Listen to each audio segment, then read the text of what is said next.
आज जब भी हम न्यूज़ चैनल देखते हैं तो हमारे सामने तीन ही बातें आती हैं। पहली बात कि हमारे ऊपर कर्जा बहुत बढ़ता जा रहा है। दूसरी बात, हमारे डॉलर्स के रिजर्व कम होते जा रहे हैं। तीसरी बात कि डॉलर की प्राइस जो है पाकिस्तानी करेंसी के मुकाबले में बढ़ती जा रही है। आखिर ये मामला क्या है, क्या माजरा है? आखिर हम अपना कर्जा जो है वो अनलिमिटेड करेंसी को प्रिंट करके क्यों नहीं उतार सकते? हमारे लिए डॉलर रिजर्व इंपॉर्टेंट क्यों है? और तीसरी सबसे इंपॉर्टेंट बात कि ये डॉलर की प्राइस कौन बैठा डिसाइड कर रहा है? आखिर कौन डिसाइड करता है कि $1 की कीमत कितने रुपए होगी? आज इस वीडियो के अंदर हम यही चीजें इन डिटेल डिस्कस करेंगे।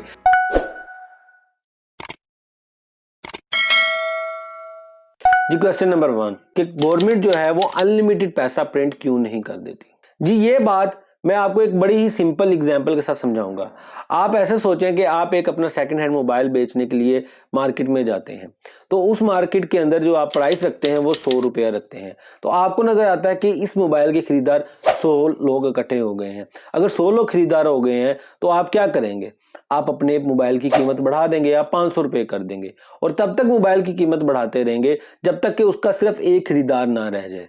इसे क्या कहते हैं? इसे कहते हैं सप्लाई एंड डिमांड का, कि आपने अपनी प्राइस को डिमांड के अकॉर्डिंगली सेट कर ली। सिंपली इसकी एग्जांपल हम एक और डिस्कस करते हैं।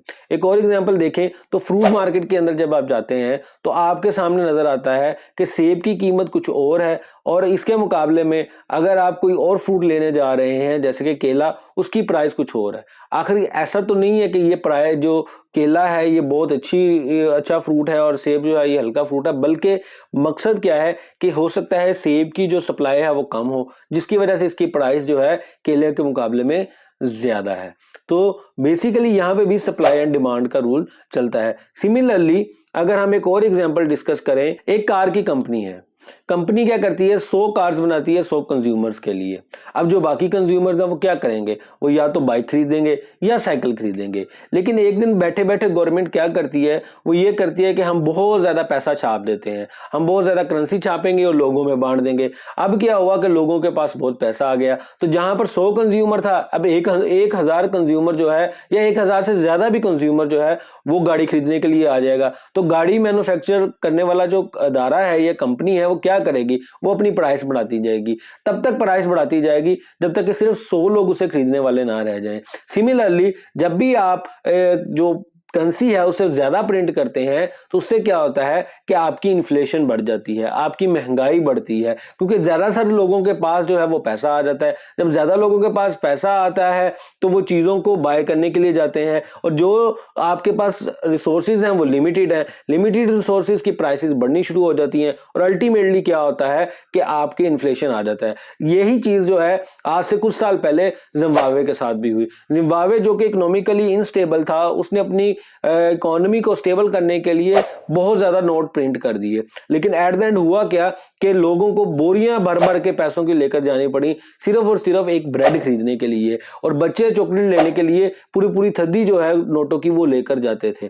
सिमिलरली अगर हम यहां पर भी ये काम कर देते हैं तो हमारे लिए सबसे बड़ा मसला ये होगा कि इन्फ्लेशन बहुत ज्यादा हो जाएगी और अल्टीमेटली जो है लोगों के पास रिसोर्सेज नहीं रहेंगे। अगर आप चाहते हैं कि कंट्री जो है वो स्टेबल रहे और चीजें बेहतर हो तो हमें रिसोर्सेज और सर्विसेज जनरेट करने की जरूरत है, ना कि करेंसी। अब हम डिस्कस करेंगे क्वेश्चन नंबर 2, डॉलर रिजर्व हमारे लिए क्यों इंपॉर्टेंट है? डॉलर रिजर्व क्यों इंपॉर्टेंट है ये डिस्कस करने से पहले हमें समझने की जरूरत है आखिर मनी क्या है, पैसा क्या है। देखें, जब भी आप कोई काम करते हैं, किसी को कोई एक्टिविटी सर्विसेज प्रोवाइड करके देते हैं तो उसके बदले में आपको पैसा मिलता है। फॉर एग्जांपल एक डॉक्टर जो है वो इलाज करता है तो उसके बदले उसमें पैसा मिलता है। अगर कोई जॉब करता है वो अपनी 9 to 5 जो है वो जॉब करने के बाद पैसे लेता है। तो मतलब क्या है कि जो मनी है, पैसा है, वो बेसिकली वैल्यू के इक्वल है। Money is equal to value. जब आप किसी को कोई वैल्यू प्रोवाइड करते हैं उसके अगेंस्ट आपको मनी मिलती है। हिस्टोरिकली ये चीजें थी कि पहले क्या किया जाता था, जो आपका अनाज होता था उसे एज अ मनी के तौर पे इस्तेमाल किया जाता था। लोग जो है अनाज दे देते थे, उसके बदले में अपनी सर्विसेज हासिल कर लेते थे, ठीक है। लेकिन आहिस्ता आहिस्ता क्या हुआ, क्योंकि अनाज को स्टोर करना, उसको कैरी करना मुश्किल था, तो कुछ ऐसी चीज के ऊपर फोकस करने लगे कि वो चीज मनी बनाए जो कि ज्यादा स्टेबल हो, ठीक है। तो इस बेस के ऊपर उन्होंने गोल्ड को या मेटल को जो है मनी के तौर पे इस्तेमाल करना शुरू कर दिया। तो बहुत देर जो है जैसे सोने के सिक्के हैं वो आपके मनी के तौर पे इस्तेमाल होते रहे। लेकिन एक टाइम के बाद ऐसा टाइम आया जब गोल्ड की प्योरिटी को देखना, उसकी जो है उसको कैरी करना, ये बहुत मुश्किल होता जा रहा था। तो इस सूरत में गवर्नमेंट ने क्या कहा, गवर्नमेंट ने कहा कि आप जो है हमें अपना गोल्ड दे दें और उस गोल्ड के बदले में हमसे रसीद ले लें। वो जो रसीद होगी उसे प्रोमिसरी नोट भी कहा गया, कि मतलब कि अगर वो रसीद आप किसी को दिखाएंगे उसके बदले में आपको उतनी वैल्यू मिल जाएगी। तो ये बेसिकली एक पहला टाइम था जब पेपर मनी का इजाद हुआ। दरअसल वो जो पेपर था उसकी अपनी कोई वैल्यू नहीं थी। गवर्नमेंट इस चीज का प्रॉमिस कर रही थी कि अगर आप ये जो पेपर है जिसके ऊपर 100 रुपए लिखे हुए हैं और गवर्नर के साइन है वो लेकर जाएंगे तो आपको 100 रुपए की वैल्यू मिल जाएगी। इसी तरह जो रिसीट्स हैं, पेपर मनी है, वो चलने लग पड़ी। हर कंट्री अपनी अपनी करेंसी प्रिंट करने लग पड़ा। लेकिन अब मसला यह था कि अगर एक दो मुल्कों ने आपस में ट्रेड करनी है तो वो कौन सी करेंसी में ट्रेड करें। तो किसी को भी दूसरी कंट्री की करेंसी के ऊपर यकीन नहीं था। उन्हें यकीन था तो सिर्फ एक चीज के ऊपर, और वो था गोल्ड। तो गवर्नमेंट्स ने क्या किया, गोल्ड को करेंसी के साथ अटैच कर दिया। जब गोल्ड को करेंसी के साथ अटैच किया गया तो हम एक हाइपोथेटिकली अजम्पशंस के तौर पर जाते हैं कि जैसे कि पाकिस्तान के अंदर 100 रुपए कीमत रखी गई 1 ग्राम गोल्ड की, जबकि यूएस के अंदर 1 ग्राम गोल्ड की कीमत जो है वो $2 रखी गई। इस तरह से अगर हम बात करें तो 100 रुपए जो पाकिस्तानी है वो $2 के बराबर हो गए। तो $1 जो है वो बेसिकली 50 रुपए के बराबर हो गए। इस तरह करेंसी की वैल्यू को जो है मेजर करना बड़ा आसान हो गया और ट्रेडिंग बहुत आसान होगी। तो एक और जो रूल गवर्नमेंट्स ने बनाया वो ये बनाया कि जब भी आप किसी करेंसी को लेकर जाएंगे तो उस करेंसी के बदले में आप गोल्ड को चेंज कर सकते हैं। तो आस्ता आस्ता क्या हुआ कि लोगों ने इस चीज के अंदर ट्रेडिंग करना शुरू कर दी और ये बड़ा आसान हो गया। बेसिकली पेपर जो था वो एक मीडियम रह गया और एक्चुअल में जो लोग ट्रेडिंग कर रहे थे वो गोल्ड में कर रहे थे। लेकिन वर्ल्ड वॉर 1 के अंदर ये हुआ कि जब जंग लगी हुई थी तो यूएस ने बहुत सारे वेपन्स सेल आउट करना शुरू किए। जब यूएस ने वेपन्स सेल आउट करना शुरू किए तो वो कंट्रीज जो कि वार थी उन्होंने अपना सारा गोल्ड जो है वो यूएस में बेचना शुरू कर दिया, जिसके बदले में उन्हें वेपन्स मिल रहे थे। तो इस तरह से क्या हुआ कि मैक्सिमम पार्ट ऑफ गोल्ड जो है वो यूएसए में जाता रहा। जब वर्ल्ड वॉर 1 खत्म हुई तो ज्यादातर जो कंट्रीज थे वो अनस्टेबल हो गई, लेकिन खैर उन्होंने किसी ना किसी तरीके से खुद को स्टेबिलिटी की तरफ लेकर जा ही रहे थे कि 1939 के अंदर वर्ल्ड वॉर 2 स्टार्ट हुई और ये दुनिया की सबसे एक्सपेंसिव वॉर थी। इस वॉर में सबसे ज्यादा वेपन्स इस्तेमाल हुए और यूएस ने इसका सबसे ज्यादा फायदा उठाया। यूएसए ने अपने जितने भी वेपन्स थे वो सेल आउट किए और उसके बदले में गोल्ड जो है रिजर्व्स अपने पास जमा करते रहे। और एक टाइम के लिए यह भी कहा जाता है कि दुनिया के 80% गोल्ड रिजर्व जो है वो यूएसए के पास आ गया। और अल्टीमेटली जब 1944 के अंदर वार खत्म हुई तो जो कंट्रीज थी वो टोटली अनस्टेबल हो गई और सब पूरी दुनिया की जो इकोनॉमी है वो बर्बाद होकर रह गई।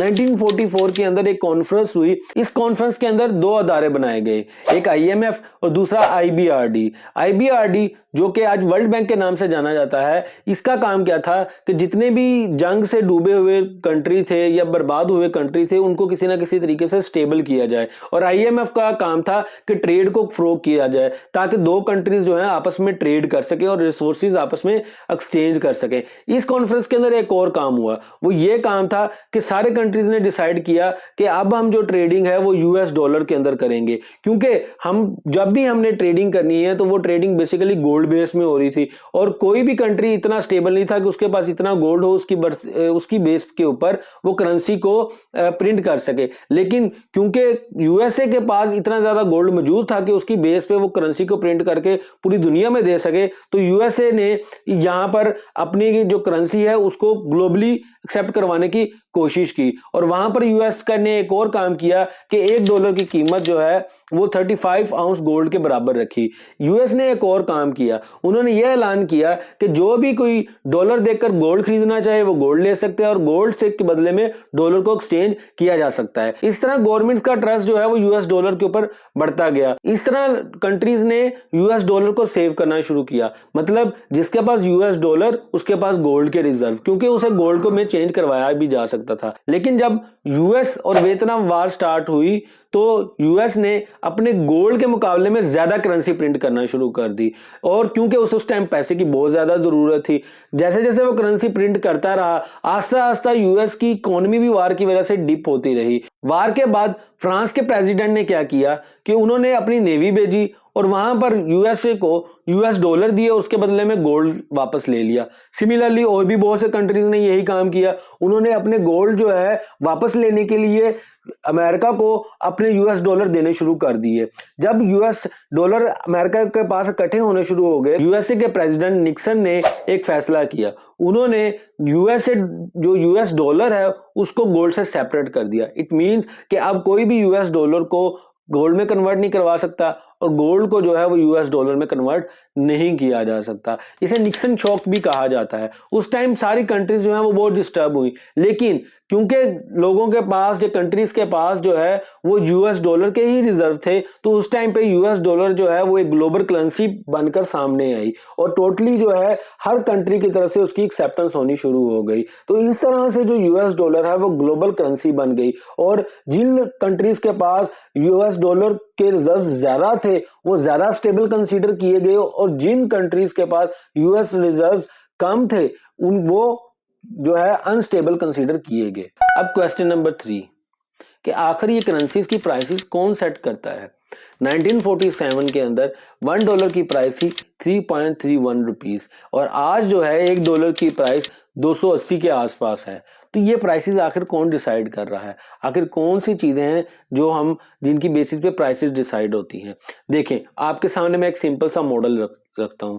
जब भी आपने कोई कंट्री में ट्रैवल करना होता है और वहां से कुछ चीजें खरीदनी होती हैं तो आपने उन्हीं की करेंसी में खरीदनी होती हैं, अपनी करेंसी में नहीं खरीदनी होती। तो जब आप उनकी करेंसी में चीजें खरीदने जा रहे हैं तो आप अपनी करेंसी लेकर जाते हैं और वहां पर उनकी करेंसी में चेंज करवा लेते हैं। फॉर एग्जांपल, जैसे कि आमतौर पे हम लोग उम्रा करने जाते हैं, हज करने जाते हैं तो जो करेंसी को एक्सचेंज करवा कर रियाल में लेकर जाते हैं। सिमिलरली अगर हमने ऑनलाइन कोई चीज बाय करनी होती है तो ऑनलाइन चीज बाय करते हैं तो सबसे पहले क्या होता है कि हम अपनी करेंसी देकर जो है वो उस मुल्क की करेंसी खरीदते हैं और उस मुल्क की करेंसी से हम उस मुल्क की प्रोडक्ट खरीदकर अपने मुल्क में मंगवाते हैं। हमें ये सारी चीज़ों का क्यों नहीं पता चलता, इन सब चीज़ों का इसलिए पता नहीं चलता क्योंकि हमारे बिहाफ पे बैंक ये काम कर रहा होता है। हम ऑनलाइन पेमेंट कर देते हैं अपने बैंक से और सारे एक्सचेंज रेट और सारी जो करेंसी की एक्सचेंज है वो बैंक कर रहा होता है। तो बेसिकली जो प्राइस है वो किसी करेंसी की उस वक्त डिसाइड होती है जितनी उस करेंसी की डिमांड बढ़ती जाएगी। ये वही रूल है जो सप्लाई एंड डिमांड का हमने सबसे पहले डिस्कस किया था।